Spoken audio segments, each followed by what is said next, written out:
Hi, I'm Joni Patry, and welcome to my YouTube channel. Well, today I want to talk about the month of February, which will be very eventful as we move into the year of 2021. More intense events are due to happen. But before I get into the month, let me remind everyone, if you would like a free transcript of everything I'm discussing today, sign up for my free newsletter, which you can go to my website, galacticcenter.org, and sign up for my newsletter. It will be delivered to your email address. And while there, don't forget to check out my spiritual jewelry, where I'm selling malas and spiritual jewelry that reminds us of who we are and why we're here. And one more very exciting thing. I am starting a new semester January 27th, this week, and it is going to be a big event. So if you've always wanted to learn Vedic astrology, check out my university website and our new class that's starting January 27th.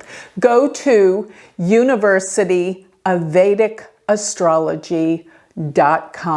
I'd love to have you in our classes so you can learn from me. So moving on, let's talk about what February is here to bring for us, because this is a month of transition, major transition. Now, first of all, I want to start with the good news. What is the good news for this month? Yes, the coronavirus is going to dissipate, become less and less. Yes, it is going to finally dissolve and go away, but not right away. But you're going to see that we're going to start making traction here.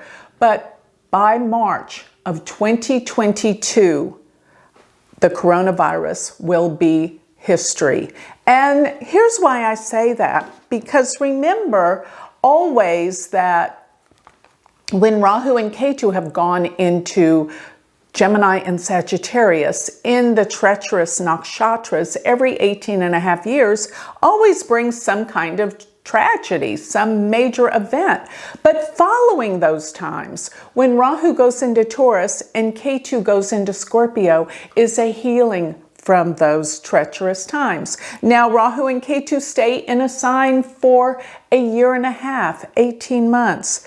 Rahu and Ketu just entered into Taurus Scorpio September of 2020. Now, it's there, the whole healing will evolve during this next 18 months and be complete by March of 2022. Now, the last times Rahu and Ketu were in Taurus and Scorpio, I found some significant events that lead to healing. And that is that there was the founding of penicillin during this time, when Rahu was in Taurus and Ketu in Scorpio. Also, the discovery of the smallpox vaccine, which really was an enormous, these two events were extremely enormous.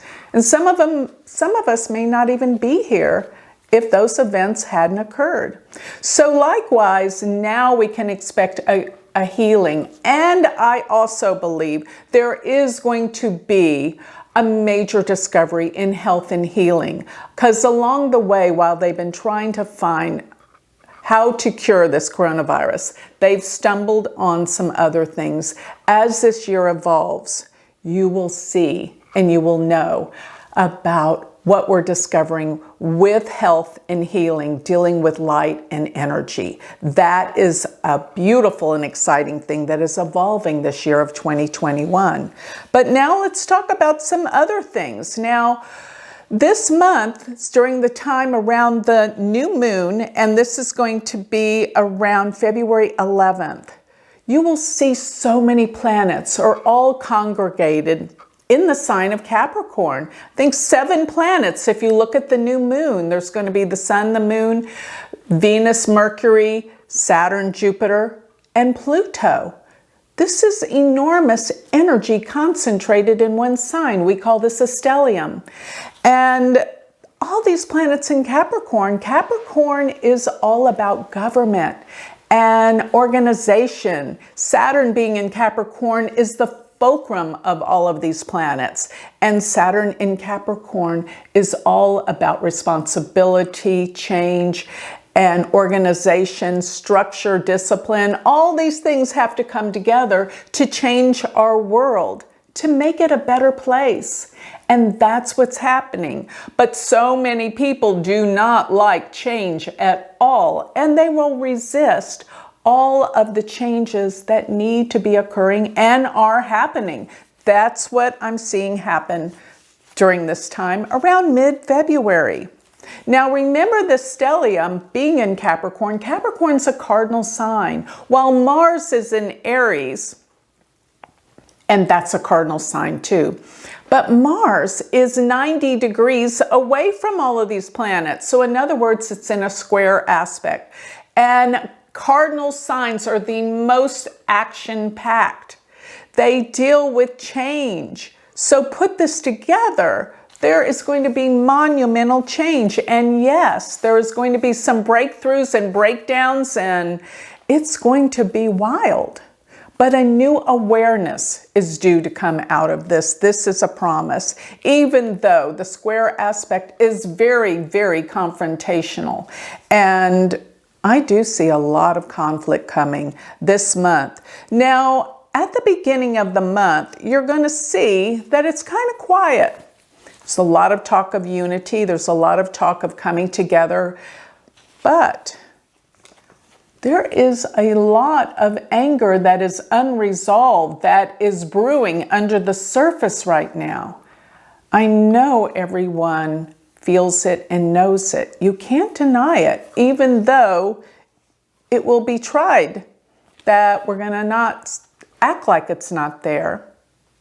But guess what happens when you push things down, when you repress people and oppress their feelings, especially when you're dealing with anger? It starts to build, it starts to grow, and it starts to mount. And of course, it will explode like a volcano. Something's about to explode because so many people, and this is around the world, feel unheard. Their voice is not heard.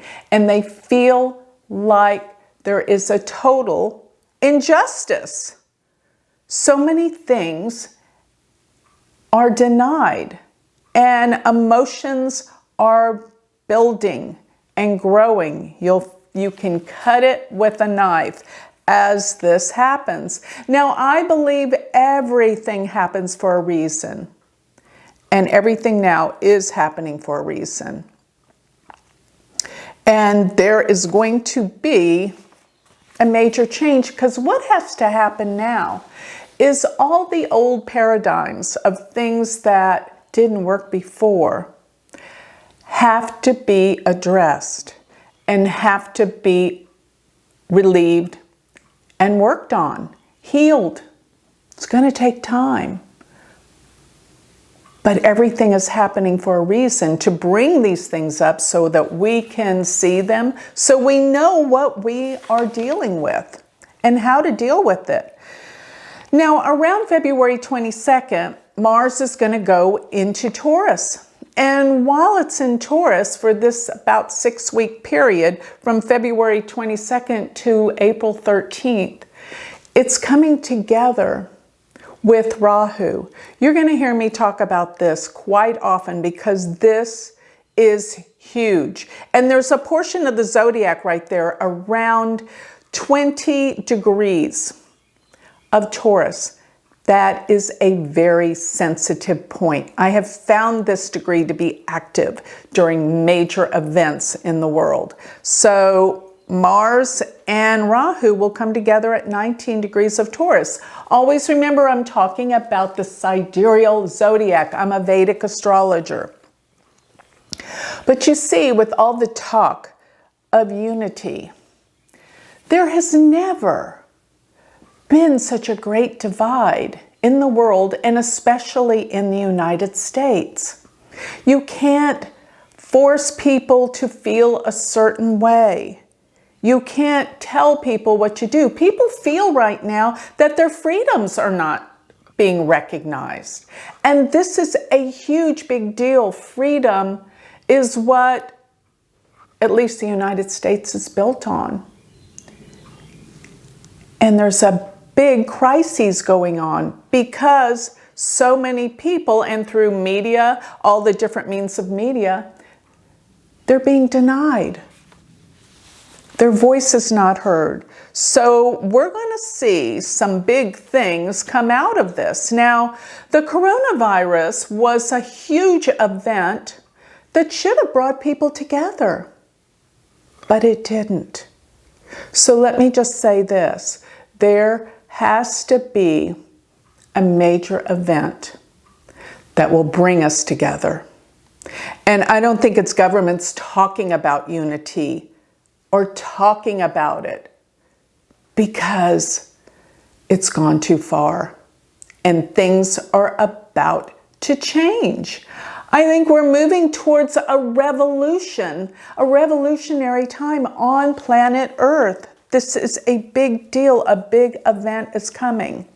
Even during the time that we're looking at between the end of March to the end of April, Mars is going to be in a treacherous place. It's going to be out of bounds in declination, which means exactly what it sounds like. It's out of control. Mars is anger, conflict, and can deal with war.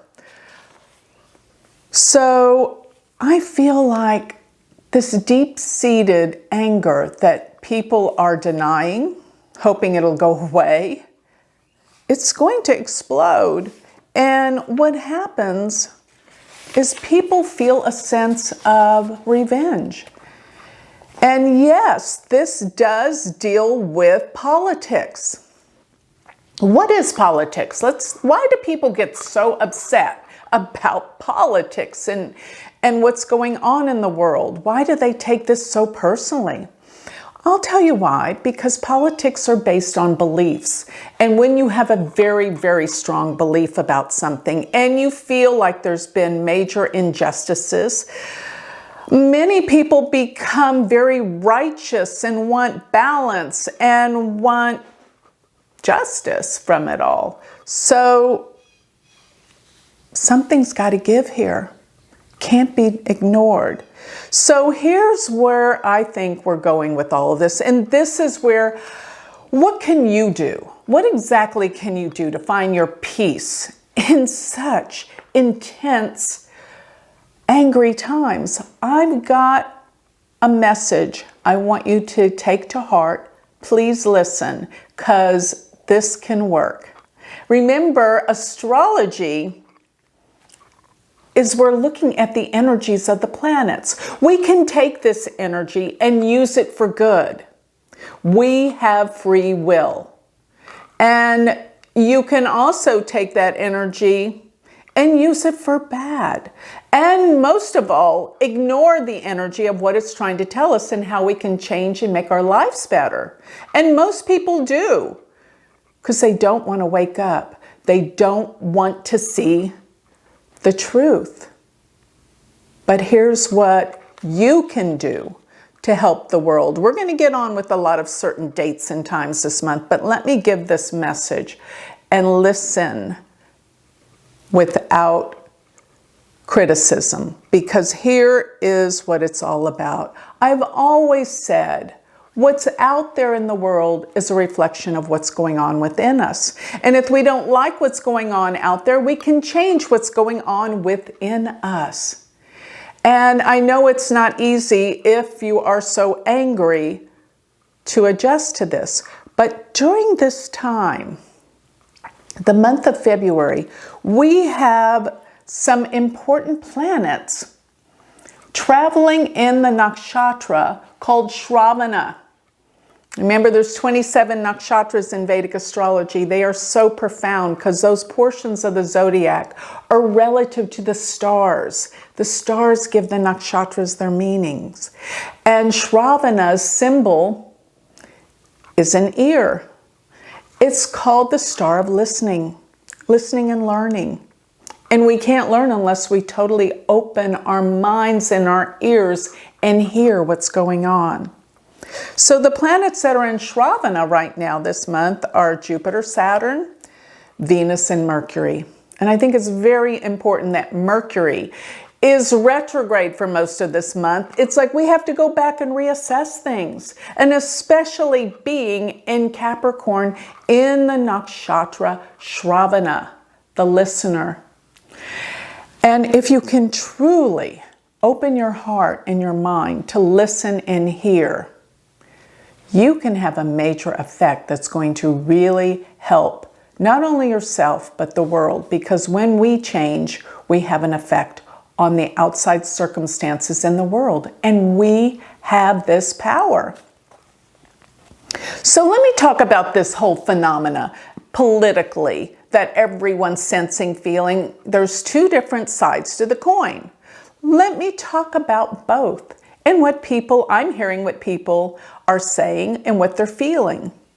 Well, first you have one side that says Trump is our savior, that he's here to uncover all of the scandals, the corruption of these elites that are in power and control the world. So Trump is the way that we can get to the bottom of the corruption and the scandals and find this truth. But we have another side of people who think Trump created this whole mess. It's all his doing because he consumes everyone with these conspiracy theories, with these lies that are screwing up the world, making people think that all of these good people in politics are not doing their job and they're all corrupt. So you see, there's these two exactly opposing viewpoints. And those that feel like Trump is their savior are feeling like they're not heard because everything they've done so far has been ignored. While even the media denies these words and says it's all wrong and all conspiracy. So what if I said, and brace yourself, what if I said both are right? Both sides have their value and their points.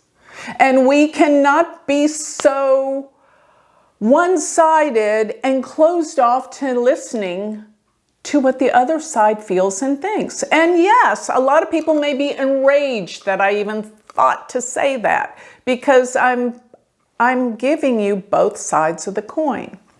But here's the most interesting thing that I want to make an analogy to.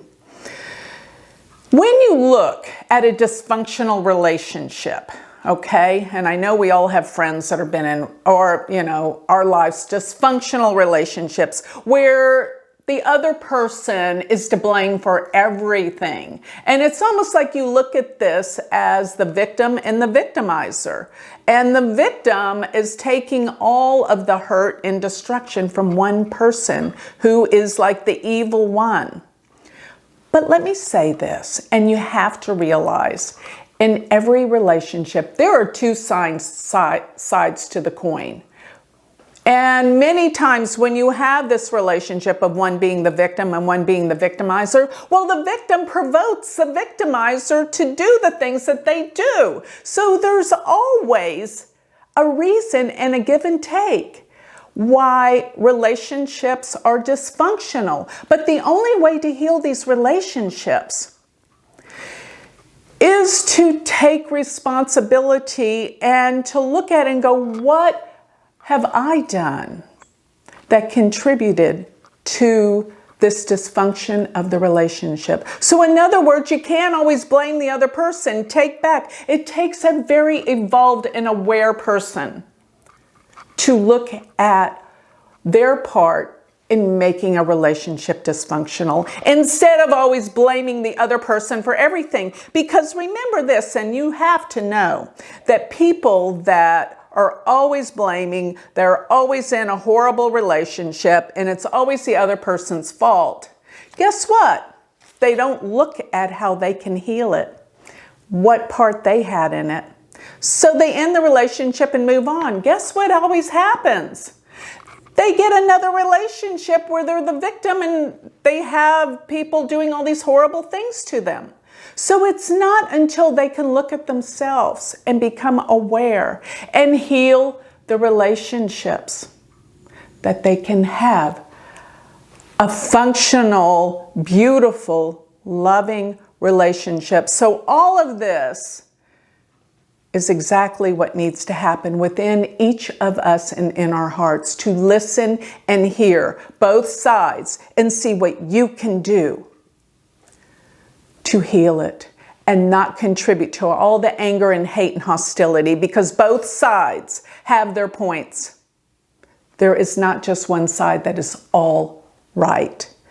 That's what it's going to take to heal. Do you really want to stay in this turmoil, fighting, anger, hostility? It destroys not only ourselves, but it's destroying the world. We've got to see what we can do, and we will. That's the hope I'm going to give to you. So that's moving on. I want to talk about some other dates and times and what we're going to have happening throughout this month, because we have a very, very eventful month. So, remember one more thing. If you really want to be on the spiritual path, have spiritual growth, which I truly believe that's why we're all here, then I believe you can't be part of this angry turmoil. And you can't be one-sided and talking hatefully about others that don't believe your way. Because if you do, how spiritual is that? And really, how can you help people with that type of attitude? I hear so many astrologers and people that talk like this. And this is where we have to wake up and realize that that is not the path we want to choose and go down, because it is not helpful or healing to our planet, to others, or ourselves. And we have the power to take all this back and change. Right now, everything is an opportunity for spiritual growth. The harder things are, the more opportunities there are. So remember that I said that. So I wanted to talk a minute before we go into this whole entire dissertation of different dates and times, because a lot of people, I put out a video about, I put this video out a while ago. A lot of people don't go into my archives and look at old videos, but my old videos are talking about the future. And I did a video on the inauguration chart for Washington, D.C. for the new presidency for Biden. Well, actually, when I did it, let me take that back. I didn't know who the president was actually going to be. So I just showed what the inauguration chart dealt with and what it was about. And what I found was Mars and Uranus were exactly conjunct. Exactly 11, 12 degrees of Aries. And many Vedic astrologers do not use the outer planets, but I absolutely do. They create events. Remember, I just wrote 3 new books on the outer planets while we had this lockdown: Uranus, Neptune, and Pluto. Uranus is sudden, unexpected events. And Uranus deals with accidents and many times violence. And Mars is violence and weapons. You put those two together and it represents symbolically, in the astrological language, unexpected violent events. Now, when I give predictions, I know we have free will. And free will is what changes the astrological outcome. Because if we know that something could happen, then we take all the precautions to avert them, to change them, which I believe they did very well on Inauguration Day. They took major precautions, and obviously there had to be some major threats for them to have such radical precautions. And trust me, with Mars-Uranus conjunction, they did, but they averted it. And another thing is, when we look at a chart for something like this, this is the birth chart. This is the birth chart for the entire presidency, the 4-year term, till there's another inauguration. And it's like, it's a muhurta, like when we choose a date for an event, such as a marriage chart. That is the beginning of the marriage, and it will give the outcome throughout. It's not just that one day that's what it means. It represents the involvement of that birth, where it goes to. And I have to say, with Mars conjunct Uranus in that chart, this presidency will be steeped with a lot of anger and violence. That's what it is, Mars and Uranus. So another thing is, well, the Saturn being in the 10th house with Jupiter, with Pluto in the 10th house, there's major radical reforms that are going to come about with this. And Saturn is so strong in that chart because Saturn is Sasha Yoga, when Saturn's in its own sign in an angle. And that represents discipline, focus, restructuring, rebuilding. Everything will change, and Saturn is a very positive energy for such things that are needed, such as rebuilding. This is what that indicates. But I have to say, in that chart, there are some other indications which are very difficult.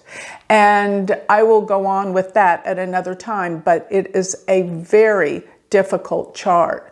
And we are in difficult times, needless to say. So I just wanted to say that, yes, we averted it. Thank goodness.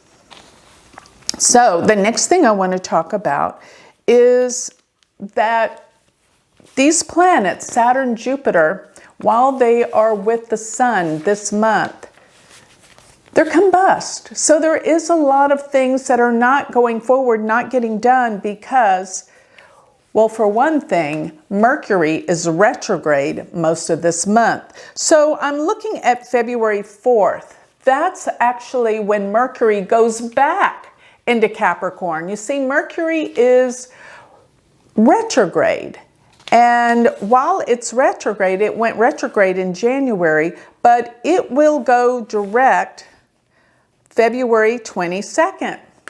So what you're going to find is between the beginning of the month to February 22nd, there is always a going back and redoing things, reassessing things. This is what's important with Mercury retrograde, that it's a time to reanalyze, reassess, rethink everything that we've been working on. And because it's in Capricorn, it deals with what?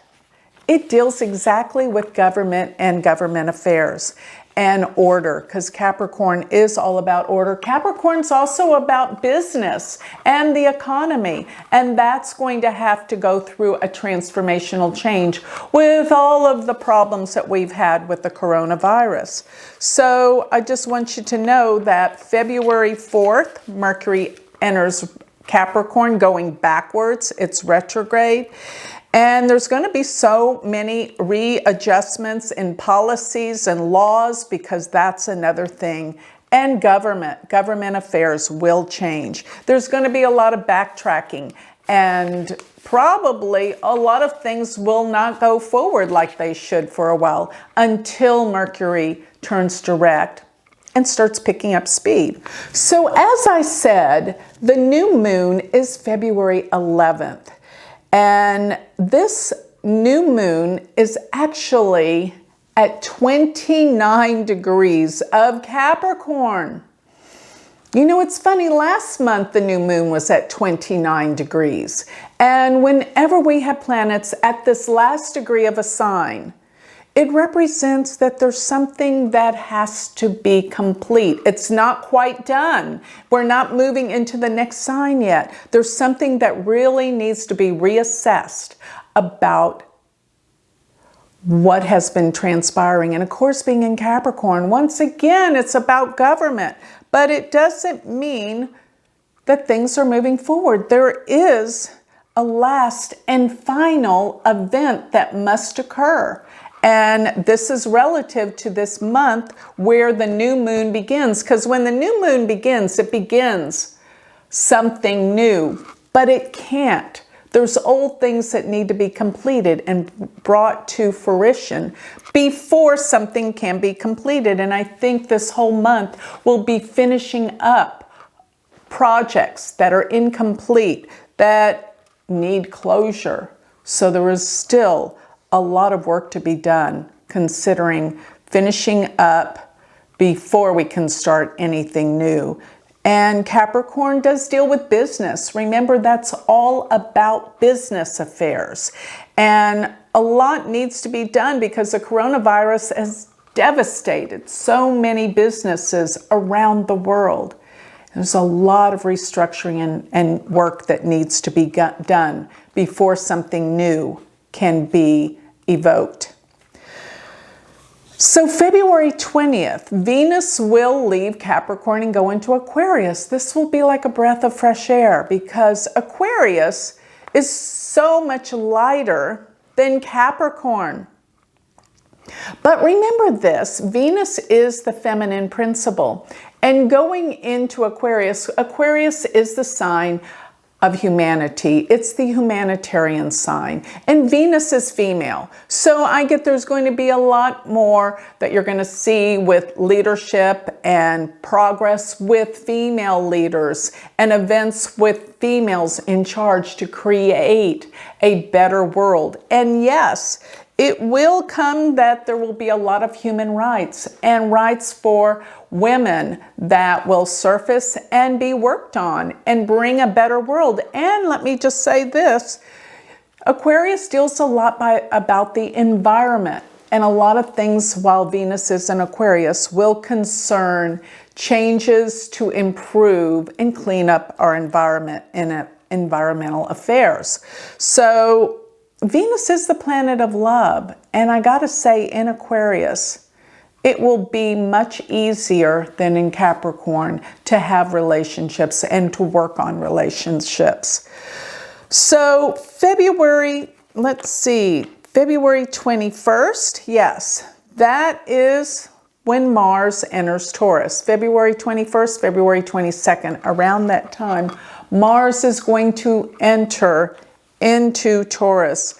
And as it begins to start approaching Rahu, this will be giant. So this is the turning point around this time in the end of February. I want you to start feeling how the energy and the change of things to come is going to be quite different. This is going to be very volatile. And the month of March is going to be volatile, you'll see. We are moving towards the extremes and possibly a war, whether this anger will be brewing into possibly a civil war or maybe even a war between countries. Now also around this time, I'm looking at February 21st, like I said, is the day that Mercury will go direct in Capricorn at 16 degrees. So that's a powerful spot that we're going to start seeing progress, where things are going to move forward, things in government and laws that need to take place, a new change, a new direction. And, you know, Mercury does deal with travel. So traveling will begin to start to open up somewhat. Just begin. We're not going to see a full-fledged opening, but it's going to start to move and improve and get better with our ability to travel, fly on airplanes and things like that. So the next thing I see is probably with Mercury going forward in Capricorn, there'll be work on new jobs and and all of the problems with the economy. Things are going to change. And February 20, around the 25th, we have Mars will be trining Pluto. I know I don't talk that much about the trine, but whenever planets are trine in a birth chart, they're always conjunct in the Navamsha chart. Now, this is technical stuff in Vedic astrology, but it really does align these planets. And I feel like Mars and Pluto in a trinal aspect, they'll be in these earth signs, represent rebuilding, represents opportunities, and most of all, transformational changes. This is what is really brewing and kicking in. But here's a bit of good news. Around February 26th, around that day, and you know, when I give you these exact days, it's building. It can happen a little before this or a day or two after. So watch around this time. My prediction is that the stock market will go to a big high. Now remember, I'm not a financial authority. I just look at the planets. But here's what I'm seeing, whether it deals with the economy or the stock market or not. I'm seeing this is on this day where both Jupiter and Rahu mutually aspect each other from Capricorn and Taurus. Taurus and Capricorn. And this trinal aspect, they both cast trines, is so powerful. I have seen this in one of my books, How to Make Money Using Astrology. I have a chapter on lottery winners, and I take about 10, 15 lottery winners, and the most common thread was that they had Jupiter and Rahu aspecting each other in some way. So when this happens, I suspect the economy is going to go full force, things are going to expand. And here's another thing, I'm expecting Bitcoin in cryptocurrency to go up at that time. I don't know if it's going to stay up, but I think it's coming to a point of a high. The stock market will come to a high, but please don't get too complacent with that. And if you're into all of that, I think it's going to go down pretty soon after. I think by April, we're going to see a huge change in the economy. So it's like here we're coming to the highest high before we go down. And it's not going to come spring back like it did before. But this time, I think this is the peak, if I could say that, for the stock market. Because, you know, not only are they entrined each other, but they're also in earth signs. Earth signs are about money, Taurus, Capricorn, about business, big business. So this is going to come to a peak. But, you know, I could be wrong. Don't get too caught up in this, but this is my prediction. We will see. So last but not least, the full moon, let's see here, is going to be February 27th. And it's going to be at 14 degrees of Leo, which the full moon in Leo's about leadership. So people are going to start taking charge. There's going to be some direct and powerful leaders that take charge around the world while we have this full moon in the sign of Leo. And Leo, believe it or not, is a sign of creativity, and it does deal with entertainment. I feel like this is going to be the time when things are going to start opening. There's the new prospect of travel, of amusement parks, of vacation spots, all the things that we entertain ourselves with. It's going to be a new awakening. And actually, you know, the nakshatra that this full moon's going to be in is Purva Falguni, which is a nakshatra that deals with relaxation and fun and just vacation, enjoying yourself. So this will be a time when there's a new hope opening in that arena. Even watching movies, things like that, all of that's going to start to open. Things are going to start. I'm not saying they're going to get back completely, of course, but they're going to start in that direction. This month, towards the end of the month, we're going to see and have a new hope. So with that, I'd like to close. If you would like more information on me, always remember you can go to my website, which is galacticcenter.org. Don't forget to sign up for my free newsletter. And if you want to learn Vedic astrology, go to my university website, which is University of Vedic Astrology.com. And we have a new start date on January 27th. Don't miss it. Become a part of our community. Thank you.